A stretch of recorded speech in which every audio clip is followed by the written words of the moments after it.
ஹாலிடேஸ்னாலே அது நம்ம ஜிடி ஹாலிடேஸ் தான். GT holidays, South India's #1 travel brand. SIR திருத்த பணிகள் முடிவடைந்திருக்கக்கூடிய நிலையில் தற்பொழுது அங்கு எவ்வளவு வாக்காளர்கள் இருக்கிறார்கள் என்ற தகவல் வெளியாகியிருக்கிறது. கடலூரில் காட்டுமன்னார் கோவிலில் இருக்கக்கூடிய வாக்காளர்களுடைய நிலவரங்களை நாம திரையில பார்த்துட்டு இருக்கோம். எஸ்ஐஆருக்கு முன்னாடி இந்த தொகுதியில எவ்வளவு வாக்காளர்கள் இருந்தாங்கன்னா கிட்டத்தட்ட 2,37,500 வாக்காளர்கள் இருந்திருக்கிறாங்க.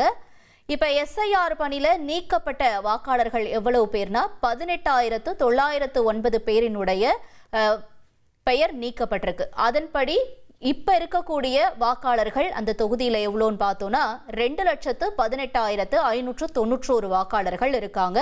இது காட்டுமன்னார் கோயில் தொகுதியினுடைய எண்ணிக்கை. அடுத்த திரையில பார்த்துட்டு இருக்கிறது சிதம்பரம் தொகுதி வாக்காளர்களுடைய எண்ணிக்கை. எஸ்ஐஆருக்கு முன்னாடி இந்த தொகுதியில இருந்த மொத்த வாக்காளர்கள் 2,51,539 பேர். இந்த எஸ்ஐஆர் பணியில 31,436 பேரினுடைய பெயர்கள் நீக்கப்பட்டிருக்கு. அதன்படி அதாவது எஸ்ஐஆருக்கு பின்னாடி இருக்கக்கூடிய வாக்காளர்களின் எண்ணிக்கையா பார்த்தோம்னா 2,20,103 வாக்காளர்கள் இப்ப சிதம்பரம் தொகுதியில இருக்காங்க.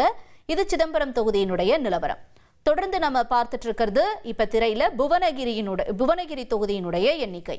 எஸ்ஐஆருக்கு முன்னாடி இங்க இருந்த மொத்த வாக்காளர்கள் எவ்வளவு பேரு? 2,58,545 பேர். எவ்வளவு பேர் நீக்கப்பட்டிருக்காங்க அப்படின்னு பார்த்தோம்னா 35,015 பேரினுடைய பெயர்கள் நீக்கப்பட்டிருக்கு.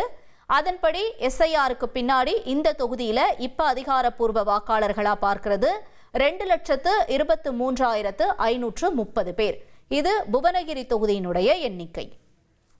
தொடர்ந்து பார்க்கிறது குறிஞ்சிப்பாடி தொகுதியினுடைய எண்ணிக்கையை பார்க்கிறோம்.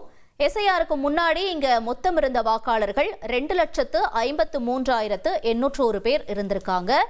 இதுல இப்ப நீக்கப்பட்டவங்களா 24,948 பேரினுடைய பெயர்கள் நீக்கப்பட்டிருக்கு.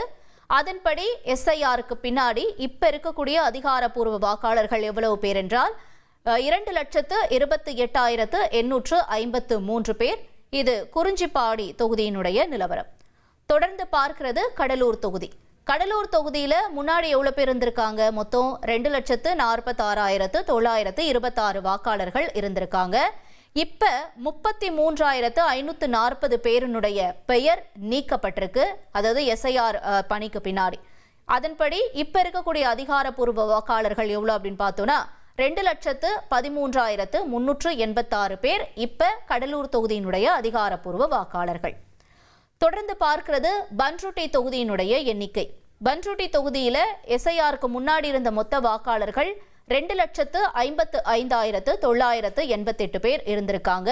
இதுல எஸ்ஐஆர் பணியில 22,731 பேரினுடைய பெயர் நீக்கப்பட்டிருக்கு. அதன்படி இப்ப அதிகாரப்பூர்வ வாக்காளர்களுடைய எண்ணிக்கை பன்ருட்டி தொகுதியில அப்படின்னு பார்த்தோம்னா 2,33,257 பேர். இது இப்ப இருக்கக்கூடிய அதிகாரப்பூர்வ வாக்காளர்களுடைய எண்ணிக்கை. தொடர்ந்து நாம திரையில பார்க்கிறது நெய்வேலி தொகுதி. நெய்வேலி தொகுதியில முன்ன எவ்வளவு வாக்காளர்கள் இருந்தாங்கன்னா மொத்தம் 2,06,401 வாக்காளர்கள் இருந்திருக்காங்க. இதுல இப்ப எஸ்ஐஆர் பணியில 26,444 பேரினுடைய பெயர் நீக்கப்பட்டிருக்கு பல்வேறு காரணங்களால. அதன்படி இப்ப அதிகாரப்பூர்வ வாக்காளர்கள் நெய்வேலி தொகுதியில எவ்வளவு அப்படின்னு பார்த்தோம்னா 1,79,957 வாக்காளர்கள் நெய்வேலி தொகுதியினுடைய எண்ணிக்கை. தொடர்ந்து நாம பார்க்கிறது விருதாச்சலம் தொகுதி. விருதாச்சலம் தொகுதியில மொத்தம் இருந்த வாக்காளர்கள் எவ்வளோனா 2,60,361 பேர் வரைக்கும் இருந்திருக்காங்க. எஸ்ஐஆர் பணியில பல்வேறு காரணங்களால 31,912 வாக்காளர்களினுடைய பெயர் நீக்கப்பட்டிருக்கு. அதன்படி இப்ப இருக்கக்கூடிய அதிகாரப்பூர்வ வாக்காளர்கள் எவ்வளோ அப்படின்னா 2,28,449 வாக்காளர்கள் விருதாச்சல தொகுதியில அதிகாரப்பூர்வமா இருக்கக்கூடிய எண்ணிக்கை. தொடர்ந்து நம்ம பார்க்கிறது திட்டக்குடி. திட்டக்குடியில முன்னாடி இருந்த மொத்த வாக்காளர்கள் எவ்வளவுனா 2,22,516 பேர். அதற்கடுத்தபடியா எஸ்ஐஆர்ல எவ்வளவு பேரினுடைய பெயர்கள் நீக்கப்பட்டிருக்கின்றால் 21,974 வாக்காளர்களுடைய பெயர் நீக்கப்பட்டிருக்கு. அதன்படி இப்ப திட்டக்குடியில இருக்கக்கூடிய அதிகாரப்பூர்வ வாக்காளர்கள் 2,542,000 பேர். இது திட்டக்குடியினுடைய எண்ணிக்கையா இருக்கு. ஹாலிடேஸ்னாலே அது நம்ம GT Holidays தான். GT Holidays, South India's #1 travel brand.